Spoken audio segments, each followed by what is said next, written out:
thank you so much for coming. Well, thanks for having me, Whistler. Wow, thank you. And congratulations on your award. You've traveled a long way to come here and receive it. Yeah, well, I mean, it was so flattering to get this, especially this year. A lot of the supporting performances, I think, have been amazing. So to even be considered in the company of people like Albert Brooks and Christopher Plummer, that was a big deal. So of course I was going to come for this. Your role in Young Adult, one of the reasons for your award, your role was very special, and I know King of Queens fans are really going to be excited to see a different side of yourself. Tell us a little bit about that. Well, I was lucky enough to get offered the part of this very damaged person. In a weird way, though, it's funny you mention King of Queens, because this is just, in a lot of ways, an even darker version of what I did on King of Queens. It's almost like King of Queens without the laugh track, but even though it's still funny, but it goes into much more, I think, intense territory. So, again, I was very lucky to get offered it and get to do it. What? Sorry, but I think we went to high school together. You had a chance to work with Charlize Theron, an Academy Award-winning actress. What was that experience like? Very intimidating, but I'm glad it was intimidating, because this is a character that is initially kind of ill at ease with her, and then kind of starts, calling her on all of her stuff. So that's kind of how our relationship was in real life. So it working with someone that is as good as her really kind of heightened my performance. I think made me better than I would have been with somebody else. 20 films to your credit, The Informant, Magnolia, and my absolute favorite that I'm really excited to talk about is Ratatouille. You got to play the voice of Remy the Rat. What was that experience like? Well, I got to work with Brad Bird. I got to go to Pixar. I mean, I went to the Pixar campus and walked around that place. It's like Willy Wonka's factory, but there's no threat of child death. It's perfect. You're with the most creative, genius people on the planet, like all day. So getting to go to Pixar over and over was amazing. Ratatouille is obviously about the passion for food, and I heard that you were actually on Iron Chef. Is food a big passion of yours as well? Yeah, what do you think? Yeah, definitely. Food is a big passion of mine.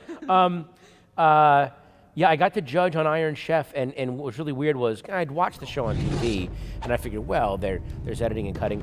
They shoot the show in real time. So when they say they've got half an hour, they have to the point where, and if you watch the one that I judge, one guy doesn't get a thing done.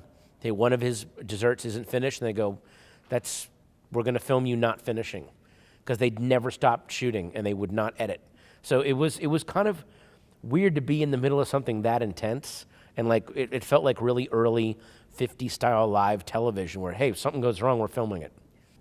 Well, I've been following you on your Twitter account, which is fantastic. And in the last month, I can't believe how many projects you've been doing. And one of them, it said that you had a 22-year wish come true. Yes. Tell us about that. I got to be on The Simpsons. They asked me to be a character, and I went to do the table read and then recorded it the next day, that was great, but it was also kind of bittersweet. And here's why. I mean, I'm assuming you're a Simpsons fan? Okay. So you're in this room, and there's Dan Casanella, and there's Hank Azaria, and there's Yeardley and Nancy. So, but you're seeing these characters that live and breathe, drinking coffee and having a bagel and doing the voice, especially Hank Azaria, who I forgot, he plays the town of Springfield. I mean, him and Harry Shearer, they're everybody. So you just see him going between all the voices like that, and it was really, so part of it was yes, this is The Simpsons, and I love these people. But then part of it was oh, I almost wish I hadn't seen all of this. Because now I see that in my head when I watch the show.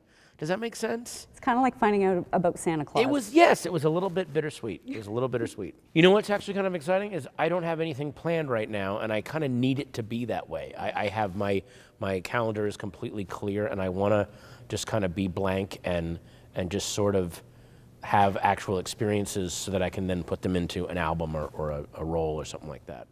That's my plan. My plan is no plan. Well, I would love to propose a toast to your award. I heard you were coming in and out of Whistler fairly quickly. Yes. And so I wanted you to have a taste of mountain culture, and nothing says Whistler like a shot ski. Now, how this works is you put whatever beverage you prefer. Our beverage of choice is Schramm vodka. It's a potato vodka that's made just 20 minutes north of Whistler in a community called Pemberton. And Is there anything better than mountain potatoes to get drunk on, really? I've always said if I'm going to be drunk on mountain, they'd better be mountain potatoes. excellent, so we've got a good fit here. So if you could help me pick up the ski here. Ooh. And we'll do a little pouring. Little spillage. So the secret to the shot ski is that we want to do this at the same time. Yes. So I will say on 3, and then on 3 I will let you initiate. You ready? Okay. One, two, three.